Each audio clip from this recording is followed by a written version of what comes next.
Chinese navy की बात कर लें तो ये जिस दिन मैदान में आएंगे लोगों को भी हकीकत पता चल जाएगी।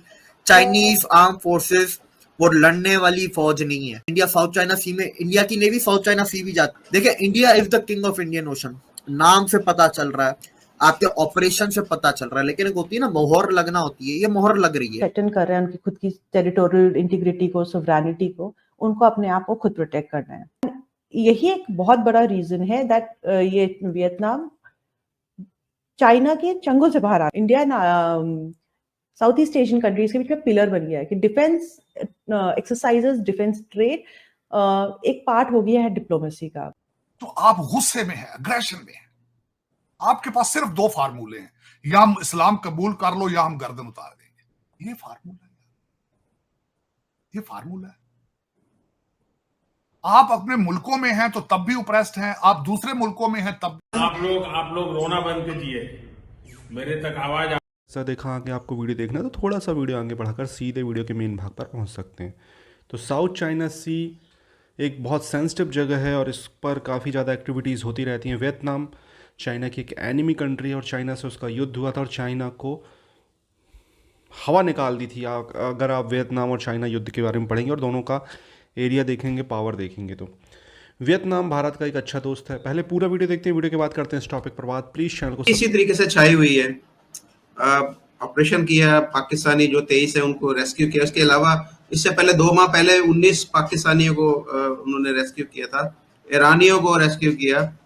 ये थोड़ा सा हमें बताइएगा कि इतना जबरदस्त ये परफॉर्मेंस है इस खित्ते के अंदर, तो हमें कोई और नेवी क्यों नहीं दिखाई दे रही? हालांकि यहाँ पर हमें अमेरिकी बहरी बेड़े भी मौजूद हैं, चाइना की भी मौजूदगी होगी, पाकिस्तान का भी साथ में जो है इलाका साथ ही है। चाइनीज नेवी की बात कर लें तो ये जिस दिन मैदान में आएंगे लोगों को भी हकीकत पता चल जाएगी।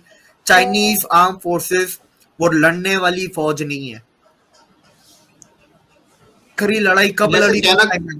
जैसे चाइना का नाम कहते हैं 2 नंबर माल चाइना का माल होता है, ऐसे उनकी आर्मी भी 2 नंबर ही। बिल्कुल भाई, देखे एक होता है ना कि मैं बहुत ताकतवर हूं, लेकिन मेरे को जब तक ग्राउंड में एक्सपीरियंस नहीं है मेरी ताकत का कोई फायदा नहीं है। एक एक्सपीरियंस बंदा जो मुझसे कम ताकतवर है वो भी मेरे को हरा सकता है, भले मैं कितना भी बड़ा ताकतवर इंसान हूं। तो चाइना की नेवी वो है, ठीक है, वो ताकतवर उतना नहीं है जितना दिखाती है, ठीक है, टॉप में ही आती है, टॉप 3 में ही आती है चाइना की, पर उतना नहीं है जितना दिखाती है। दूसरा, जंग कब लड़ी थी चाइना ने? आज से करीब 50 साल पहले वियतनाम से, वो भी हार गए थे, ठीक है। और इंटरनेशनल एक्सरसाइज कैसे करती है? एक होता है ना कि आप आर्मी को भापते हो, एयरफोर्स को भापते हो, क्योंकि आपकी एक्सरसाइजेस साथ में आप करते हो दुनिया के दूसरे मुल्कों के साथ, तो उनको भी पता चलता है इनकी ताकत कितनी है, कितने होशियार हैं, कितने काबिल हैं। वो करते ही नहीं है किसी के साथ, कोई नॉर्थ कोरिया, पाकिस्तान, बस इन्हीं के साथ, यहाँ तक के रशिया के साथ भी नहीं करते, उनकी इतनी फटती है कि कंट्रीज इस रीजन की ज्यादा इनसिक्योर हो रही है। उनको समझ में आ रहा है कि अगर उनको कोई थ्रेटन कर रहा है उनकी खुद की टेरिटोरियल इंटीग्रिटी को, सोवरेनिटी को, उनको अपने आप को खुद प्रोटेक्ट करना है। यही एक बहुत बड़ा रीजन है दैट ये वियतनाम चाइना के चंगुल से बाहर आना चाहता है। एंड अगर प्रोटेक्ट करना है उसके लिए उनको वेपन्स चाहिए। वेपन्स जो है या यूरोपियन कंट्रीज बनाती है या अमेरिकन कंपनीज बनाती है, दोनों की कॉस्ट बहुत ज्यादा है।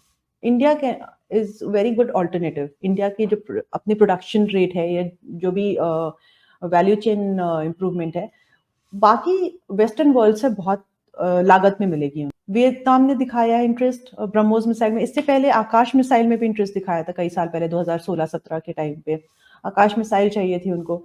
फिलीपींस ने सिमिलरली इंटरेस्ट दिखाया ब्रह्मोस मिसाइल में, इंडोनेशिया ने ब्रह्मोस मिसाइल के लिए इंटरेस्ट दिखाया। इसके अलावा दोनों कंट्रीज के बीच में, इंडिया एंड वियतनाम के बीच में कॉम्प्रिहेंसिव स्ट्रैटेजिक पार्टनरशिप हो चुकी है। वियतनाम के फिलीपींस के साथ भी we have very good defence partnership going on, comprehensive partnership going on. Indonesia के साथ हम लोगों की मिलिट्री हम लोग ऑलरेडी इंडियन इंडो कॉर्पेट करते हैं, इंडिया इंडो कॉर्पेट जो इंडोनेशिया के साथ हर साल करते हैं, उसमें दोनों कंट्रीज की मिलिट्री साथ में एक्सरसाइज करती है, मैरीटाइम एक्सरसाइज करती है। तो मैरीटाइम और defence they actually became a pillar. अब वो दोनों के relation India south east Asian countries के बीच में पिलर बन गया है कि डिफेंस एक्सरसाइजेस, डिफेंस ट्रेड एक पार्ट हो गया है डिप्लोमेसी का। कि आज पाकिस्तान के अंदर हम चीनियों को मार रहे हैं कि निकल जाओ इधर से, ठीक है जी, जहाज जहाज जहाज, जो पाकिस्तानी बाहर हैं वो उथे जहाज जहाज करके तो ना मुल्कों के नाल लड़ रहे हैं। अगर आपको याद हो, अमेरिका में एक डॉक्टर था, फ्रांस में हम मारते हैं, लेकिन अब वो सारी की सारी स्पेस जो है वो इंडियन जो है वो कैप्चर कर रहे हैं, बिकॉज वो जाते हैं, काम करते हैं, डिलीजेंट ने, अपना सवेरे उठते ने, काम से जाते ने, वापस आते ने, ओ ये नहीं आते तू ऐ कर दे, तू ऐ कर। तार साहब, ये हमारे लोगों को भी को मत दें, इनको को भी होश आए। असा एनजी इतने भी लोग जो घर में आ जाता है उसको मार देते हैं, साड़ देते हैं, बाहर जाते हैं तो उनसे लड़ पड़ते हैं, तो फिर हमें तो किसी ने नहीं काम पे रखना। चीमा साहब, सबसे बड़ा इशू आपका तालीम से दूरी, सबसे बड़ा, और ये आज का नहीं है मसला। यहां पे जब आपका ब्रिटिश कॉलोनी बनी थी तो मौलवी भाईजान ने कहा था कि इंग्लिश पढ़ने से आप काफिर हो जाए, आपने इंग्लिश से दूर रहना, आपने इंग्लिश के नजदीक नहीं जाना। आपका इतना ज्यादा गैप आ गया था, सर सैयद अहमद खान साहब को यूनिवर्सिटी खोल के डिग्रियां बांटनी पड़ी थी, डिग्रियां बांटनी पड़ी। तो उसमें आके चीमा साहब, मैं दुख के साथ ये कहूंगा कि 1.9 बिलियन आपका प्रॉब्लम नहीं है। 1.9 बिलियन मुसलमान have become non-workable people। तो आप गुस्से में हैं, अग्रेशन में हैं। आपके पास सिर्फ 2 फार्मूले हैं, या हम इस्लाम कबूल कर लो या हम गर्दन उतार देंगे। ये फार्मूला है, ये फार्मूला है। आप अपने मुल्कों में हैं तो तब भी उपरेस्ड हैं, आप दूसरे मुल्कों में हैं तब भी उपरेस्ड। रशिया से तो फटती है इनकी बाकायदा। देखिए, इंडियन ओशन, इंडिया, तो ये इंडिया का खिता है, और सबसे ज्यादा बेसिस इस खिते में, सबसे ज्यादा सर्वेलेंस पॉइंट्स, लिसनिंग पोर्ट्स किसके? इंडिया के हैं। तो सबसे ज्यादा जिम्मेदारी इस खिते में इंडिया की सबसे ज्यादा बनती है, सबसे पहली चीज। दूसरी चीज, इंडिया अब एक उस मुकाम पे पहुंचा जहां पर उसको अपनी पावर भी दुनिया को दिखानी है, अपनी रेडीनेस दिखानी है, अपनी एफिशिएंसी दिखानी है।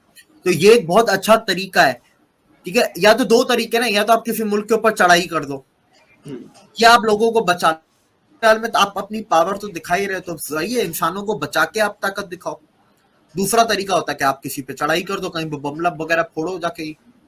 सुपर पावर वो मुल्क होते हैं जो मुल्क कम से कम 2 ओशंस के ऊपर जिनका कब्जा होता है, कंट्रोल होता है, प्रेजेंस होती है, ठीक है।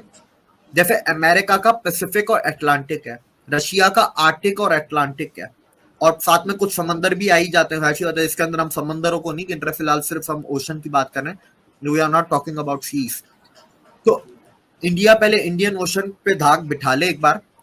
देखिए, India is the king of Indian Ocean, नाम से पता चल रहा है, इंफ्रास्ट्रक्चर जो है उससे पता चलता है, आपके बेसिस से पता चलता है, आपके ऑपरेशन से पता चल रहा है। लेकिन एक होती है ना, मोहर लगना होती है, ये मोहर लग रही है, ठीक है। अब लगेगी तो फिर अब इंडिया और कहां जा रहा है? इंडिया साउथ चाइना सी में, इंडिया की नेवी साउथ चाइना सी भी जाती है बाय द वे, ठीक है। इंडिया की नेवी रेड सी में भी जा रही है, वो इधर बाबल मंडेप पे भी है, स्ट्रेट ऑफ हार्मोज पे भी है, वो वहां पर स्ट्रेट ऑफ मलाका पे भी है। मेडिटेरियन सी में जाने की शुरुआत कर दी, अगले 5-6 साल में आपको मेडिटेरियन में भी दिखेगी। इजराइल में और इजिप्ट में पोर्ट कोई दुनिया को दिखाने के लिए थोड़ी ना लिए हैं, उन पोर्टों पे वो पोर्ट यही तो काम करेंगे, नेवल बेसिस के रूप में तो इस्तेमाल। तो दोस्तों, साउथ चाइना सी को लेकर यूएस भी काफ़ी एक्टिविटीज़ करता रहता है। इंडियन नेवी का बहुत बड़ा अहम रोल होता है साउथ चाइना सी, और इस वजह से यूएस और भारत के संबंध बहुत ज़्यादा स्ट्रॉन्ग हुए हैं, क्योंकि यूएस को करना है चाइना को काउंटर। इसलिए उसको लगता है कि हिंद महासागर में या साउथ चाइना सी में अगर सबसे बड़ी कोई नेवी पावर है तो वो इंडियन नेवी है, और इंडिया ही एक ऐसी कंट्री है जो इन फ्यूचर चाइना को काउंटर कर सकती है। उस वजह से हमें इसका इकोनॉमिकली भी बहुत फ़ायदा हुआ। कोविड के बाद आपको पता होगा बहुत सारी कंपनियों ने चीन को छोड़ा, या तो फिर वो साउथ एशियन कंट्री गई या तो इंडिया आई। हालांकि ये हमारे लिए एक बहुत सैड बात है, बहुत अच्छी बात नहीं है कि कई बार ऐसा सीन देखा मैंने कि इंडिया से ज़्यादा उन्होंने वियतनाम या साउथ एशियन कंट्री को प्रेफर किया। मुझे लगता था कि वहाँ से अगर 10 कंपनी निकल रहे ना तो 10 की 10 इंडिया में आए। हमें ऐसी पॉलिसीज़ में चेंज करने थे। अगर वो हमारे यहाँ 10 साल भी रह जाती ना, इतने सारे लोगों को रोज़गार मिलता और टेक्नोलॉजी ट्रांसफ़र होता, जैसे कि एप्पल के साथ सीन हो रहा है। अब आप देखेंगे एप्पल के जो आईफोन 15 हैं, प्रो हैं, सब यहीं बन रहे हैं। तो यार एक बहुत बड़ी अचीवमेंट है। हालांकि रेट तो एप्पल के आपको पता है कि हर कोई के बस की बात नहीं होती आईफोन रखना, बट ठीक है, इट्स ओके। आपको क्या कहना है इस टॉपिक के बारे में? कमेंट अपनी राय दें, चैनल को सब्सक्राइब करें।